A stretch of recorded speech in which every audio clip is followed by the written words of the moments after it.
Goeiemôre gemeente. Hartlik welkom by vanoggend se erediens. Welkom ook aan elkeen wat deur die internet saam met ons deel vorm van die erediens. Ek wil net seker maak almal kan my hoor. Kan julle almal my hoor? Okay. Die liedboeke is by die deure beskikbaar indien daar van julle is wat dalk nie vanoggend 'n liedboek saamgebring het nie, en dan is die liturgie vir vanoggend ook by die deure uitgedeel. Ons gaan spontaan net so aan die liturgie deelneem. Ons gaan die erediens begin met die aansteek van die wydingskers en daarna ons wydingslied. Lied 159 vers 1 tot 3. God is hier teenwoordig.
Ons woordem vanoggend kom uit Genesis 1. In die begin het God die hemel en die aarde geskep. Die aarde was woest en leeg en donkerte was oor die oerwater. Maar die Gees van God het oor die water gesweef en God het gesê: laat daar lig wees, en daar was lig. God het gesien dat die lig goed was. God het toe die lig en die donker van mekaar geskei. God het die lig dag genoem, en die donker het hy nag genoem. En dit was aand, en dit was oggend, dag 1. Gemeente van die Here, genade en vrede vir julle van God ons Vader, Jesus ons Here en van die Heilige Gees. Amen. Kom ons staan en sing ons loflied saam, lied 212, vers 1 tot 3. Loof die Heer, hy is goed.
Wat vra God van ons?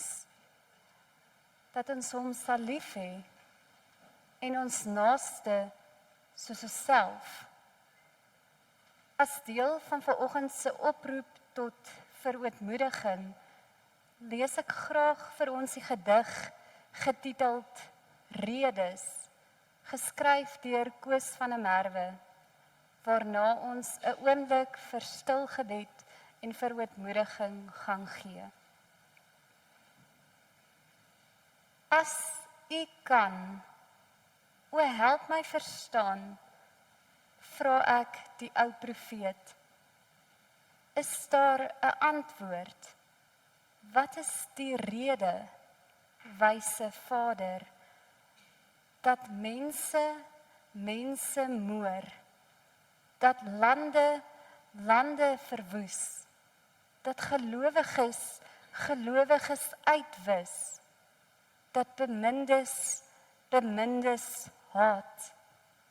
My seun, sê hy, dis die oë en die ore, blindes bots met blindes en gil dan doof op mekaar. Ons gee geleentheid vir stil gebed.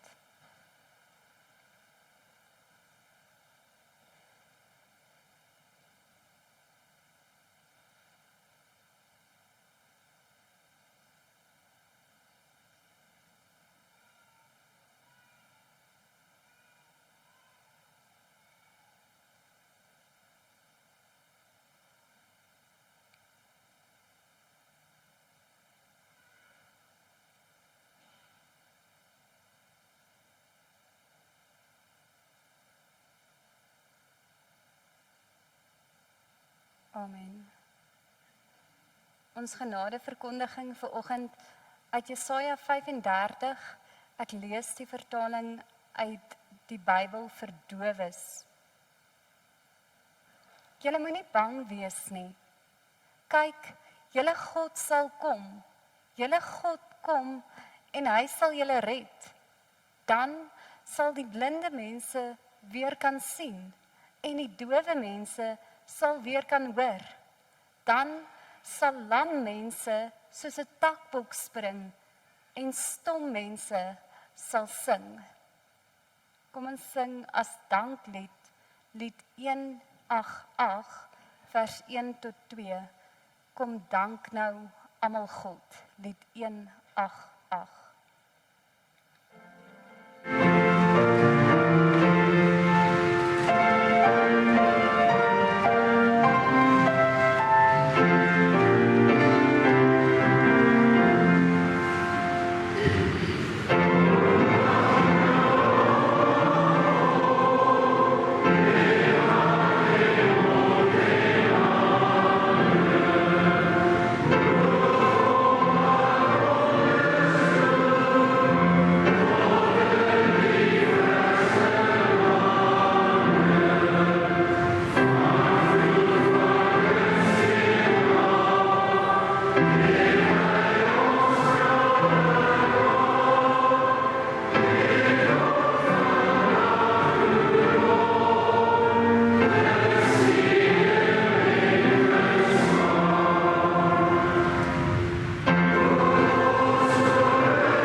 Ons kan ons Bybels oopmaak by Markus 7 vers 31 tot 37.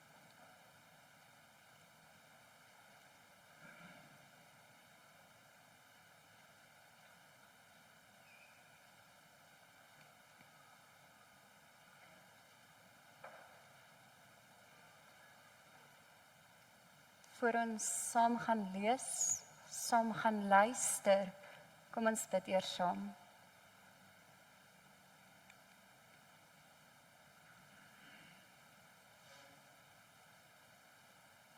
Here, U woord bring lewe. U woord versterk en inspireer. U woord is die lig op ons pad. Here, ons bid vandag dat U self ons ore en ons oë en ons harte sal kom oopmaak vir U woord. Dat ons die evangelie boodskap sal kan hoor. Ons bid dat U ons harte sal kom oopmaak, dat ons ook sal kan hoor en begryp dat die koninkryk op hande is. Dat ons ook die lig wat in die donker inskyn sal kan sien. Amen.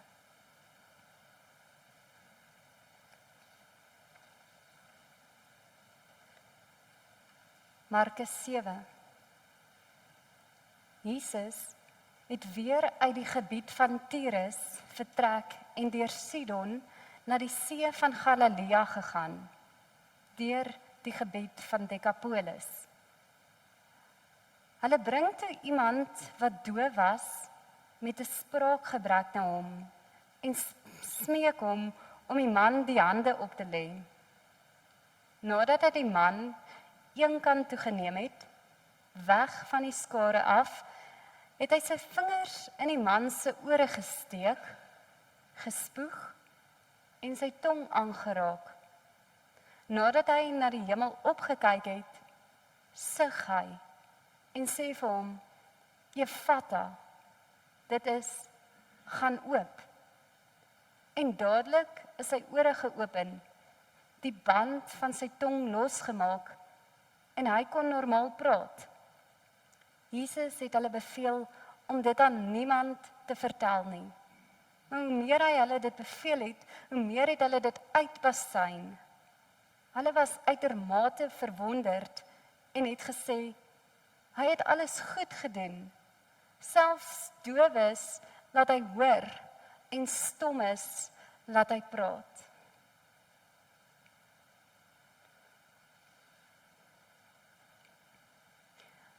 In Markus word Jesus se disippels keer op keer uitgebeeld as mense met verharde harte, met ore wat nie kan hoor nie, mense wat nie begryp nie. Het julle dan nie ore en hoor julle dan nie en onthou julle dan nie? Dit is die vraag wat Jesus aan die begin van hoofstuk 8 aan sy disippels stel. Dis asof die disippels nie begryp het wat Jesus hier aan die einde van hoofstuk 7 in die gebied van Decapolis gedoen het nie. Markus verwag egter nie dat sy lesers en hoorders als ten volle sal begryp met die eerste lees van die Markus Evangelie nie. In Markus 1 vers 14 tot 15 lees ons: Nadat Johannes gevange geneem is, het Jesus na Galilea gegaan, waar hy die evangelie van God verkondig het. Hy het gesê, die tyd het aangebreek, die koninkryk van God het naby gekom. En in Markus 16, die heel laaste hoofstuk in die Markus Evangelie, hoor ons hoe die man met die wit stola wat by Jesus se graf was, vir die vroue sê om vir die disippels en vir Petrus te gaan sê, dat Jesus hulle vooruit gaan na Galilea. Daar sal hulle hom sien. Dit is asof die laaste hoofstuk almal, Jakobus, Johannes, Petrus en ons, die lesers en die hoorders, terugstuur na hoofstuk 1, na die begin van Markus. Dit is asof Markus wil sê, nou dat julle by die kruis was, nou dat julle die leë graf gesien het, nou dat julle die aankondiging gehoor het, hy is opgewek, gaan nou terug en herbesoek die hele evangelie, herlees die hele Markus. Vanoggend word ons dan ook saam met die disippels en die eerste hoorders teruggestuur om die evangelie deur die bril van Jesus se kruisiging en opstanding te lees. Teruggestuur om dieper te kyk en fyner te luister. Want in Markus se vertelling van hierdie verhaal is al veel meer te sien en te hoor as bloot dit wat ons met die eerste lees van die teks en met die eerste oogopslag hoor en sien. Daar is veel meer in die verhaal as bloot die oopmaak van die doofstom man se ore en die losmaak van sy tong. Die man in hierdie verhaal se nood is veel groter as bloot die behoefte om opgeneem te word in die groter samelewing waar hy as randfiguur geleef het. Sou ons dan weer na die verhaal kyk, hierdie keer deur die bril van die kruisiging en opstanding van Jesus, sal ons ontdek dat hierdie nie net nog 'n genesingswonderwerk is nie, of net nog 'n verhaal wat ons wil leer hoe om mense met gestremdhede te hanteer nie. Maar sal ons sien dat dit wat God op 'n breër kosmiese vlak deur die kruisiging en opstanding van Jesus gedoen het, dat God ook besig was om dit op 'n plaaslike vlak te doen, soos wat Jesus die evangelie verkondig het. In Markus het hierdie man nie 'n gestremdheid wat hom onderskei van die res van ons wat nie hierdie gestremdheid het nie. In Markus verteenwoordig hierdie man wat doof en stom is, nie die wat op die rand van die samelewing leef nie. In Markus is hierdie man doof in dieselfde manier waarop almal van ons doof is. Hy het nie 'n gestremdheid nie. Hy het die menslike toestand. Wat hierdie man nie kon hoor nie, is nie die stem van sy vrou of die gelag en speel van sy kinders of die gesing van die psalms in die sinagoge nie. Teologies gesproke, wat hierdie man nie kon hoor nie, is die een ding wat Markus wil hê almal uit die mond van Jesus moet hoor. En dit is, so lees ons in Markus 1 vers 15, die koninkryk van God het naby gekom. Wat hierdie man nie kon hoor nie, en daarom ook nie van kon vertel het nie, is die evangelie self. Wat hierdie man nodig gehad het, is nie om ingesluit te word in 'n groter gemeenskap of in die groter samelewing nie, maar om vrygemaak te word van die bande van die dood. En dit is waarvoor Jesus in Markus gekom het, om te bevry, om te herskep, om ore oop te maak, dat almal kan hoor, die koninkryk van God het naby gekom. In Markus het Jesus gekom om die slang wat homself om die mensdom gekrul het, aan te vat. Jesus, soos ons hom in Markus ontmoet, het gekom om die boeie en kettinge wat ons gevange hou, los te breek en die mensdom te bevry. Wanneer Jesus in Markus besig is om mense te leer, mense te genees, mense te voed, is hy daarmee elke keer ook besig om die bose magte aan te vat en uit die skepping uit te dryf. Verwonderd oor dit wat pas hier voor hulle gebeur het die skare, selfs nadat Jesus hulle beveel het om niemand daarvan te vertel nie, uitpasyn. Hy het alles goed gedoen, selfs dowes laat hy hoor en stommes laat hy praat. Hierdie woorde ego dit wat ons in Genesis 1 hoor. In Genesis 1, in die eerste skepingsverhaal, word die skepingswerk van God beskryf as, dit was baie goed. Hier in Markus 7 vind ons 'n tweede skepingsverhaal, met soortgelyke woorde wat die skepingswerk, of eerder herskepingswerk van Jesus beskryf. Hy het alles goed gedoen. As ons ook vandag die vraag sou vra, wat aan die hart gestaan het van die debat wat uitgeloop het op die samestelling van die Nicea-belydenis. Wie is Jesus? Klink Markus se antwoord duidelik. Jesus is die gestalte van God. God het besluit om met sy hele wese in hom te woon. Wie hom gesien het, het die Vader gesien, skryf Johannes. Of soos die woorde van die belydenis van Nicea ook lui. Ons glo in Jesus Christus, lig uit lig, God uit God, een in wese met die Vader. As lig uit lig, God uit God, een in wese met die Vader, het Jesus met die slang afgereken, die bose magte uitgedryf, die boeie en kettinge wat ons bind oopgesluit, sodat ook ons die evangelie boodskap kan hoor. Daar waar die sterk winde en hoë golwe van die lewe se uitdagings ons bekommerd maak, moet nie bang wees nie. Ek is by jou. Kan hoor, daar waar ons gekonfronteer word met die dood en die kwesbaarheid van die lewe, moet nie ontsteld wees nie. Hy is opgewek. Kan hoor, daar waar skuldgevoelens verlammend op ons lê, jou sondes is vergewe, staan op. Kan hoor, daar waar ons oorwerk en moeg is, kom na my. ek gee rus. Of soos ons ook in Markus 1 die evangelie boodskap uit die mond van Jesus hoor. Die tyd het aangebreek. Die koninkryk van God het naby gekom. Amen.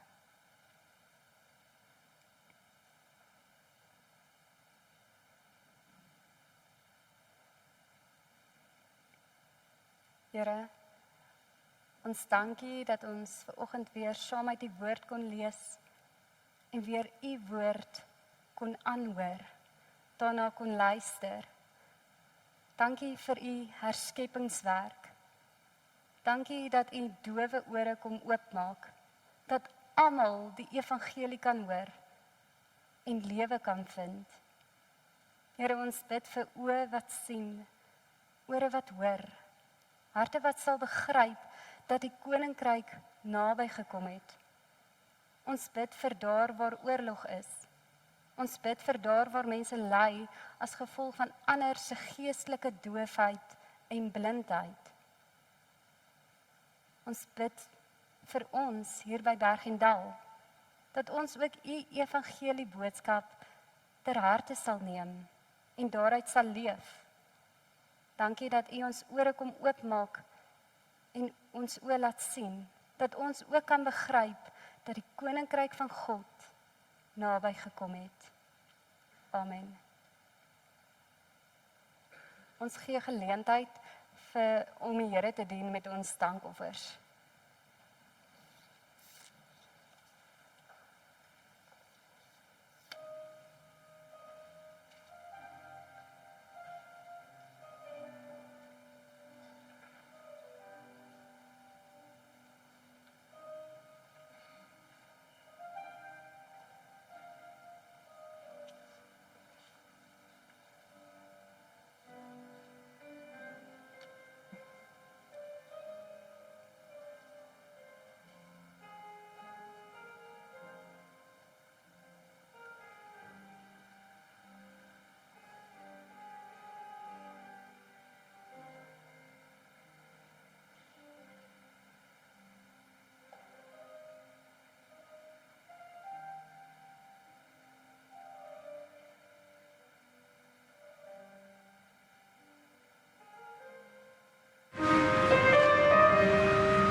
Ek nooi jou om saam met my te staan, dan bely ons hardop saam ons geloof in die woorde van die Nicea belydenis.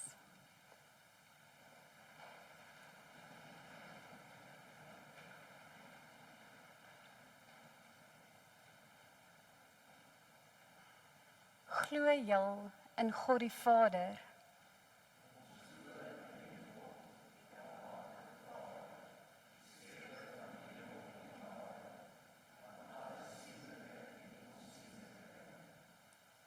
Glo jy in Jesus Christus, die Seun van God?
Glo julle in die Heilige Gees?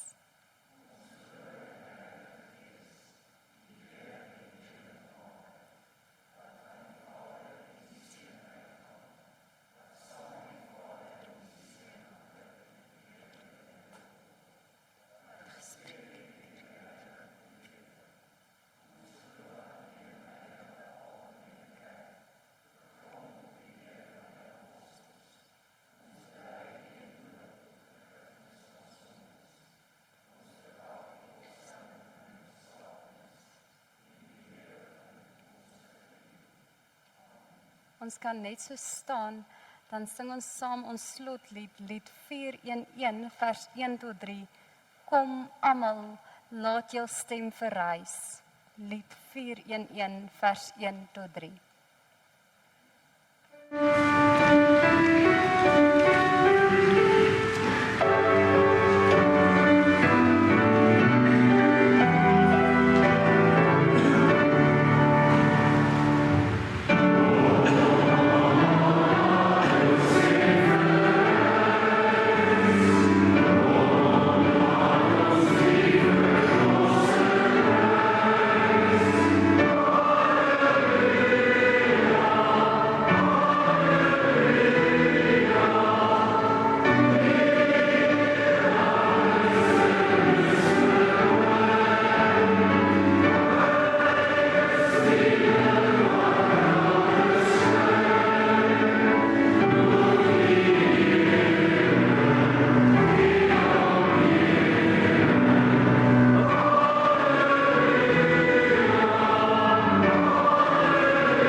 seën van die Here. Die Here sal julle seën en julle beskerm. Die Here sal tot julle redding verskyn en julle genadig wees. Die Here sal julle gebede verhoor en aan julle vrede gee. Amen.